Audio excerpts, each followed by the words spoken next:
The Brent Spence Bridge scheduled to open on time and under budget just 1 week from today. Now, the announcement was made today during a press conference. Our David Winter was there and joins us live now with the very latest from the Ohio side of the bridge. David. Well, good evening, Adam. It has been exactly 5 weeks since the main artery was shut down between Ohio and Kentucky. That's 5 weeks of inconvenience for anyone who lives near here or wanted to cross that bridge. What will be 6 weeks before things get back to normal.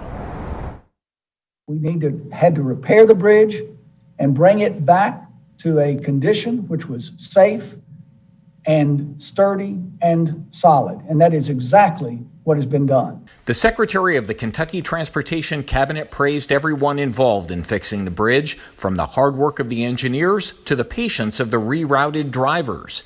But he had little to say when I asked how we could avoid a repeat. What is going to be done to keep this kind of thing from happening in the future? We're seeking continuous improvement.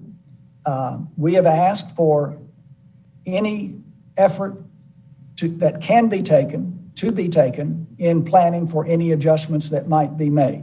But it's at this point in time, it's still premature to suggest any changes that might be or adjustments that might be made. It just seems like it begs the question, Secretary. Someone must have lowered the speed limit, divert the truck traffic.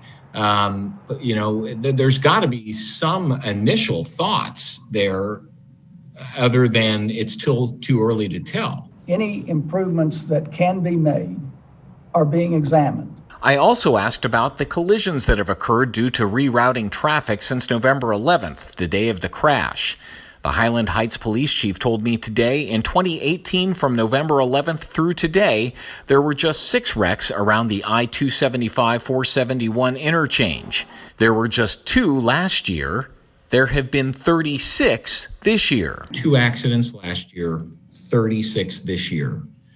Was enough done to remediate the potential for accidents in the alternative routes? We're always about continuous improvement, always about learning from experiences, and we'll do that. But I will absolutely stand by the management of the project at every level, including the traffic management. We saw that early on with a number of incidents that were happening there, and we made some changes to that. I would hope that those help.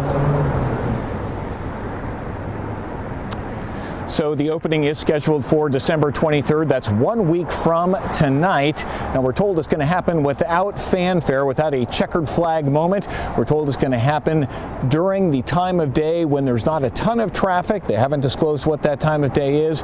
We're also told that it's going to happen by just reopening certain on-ramps and lanes and let it slowly reopen. Now, whether that includes provisions that will keep this from happening again in the future right away, again, as we were told twice, we'll have to wait to see.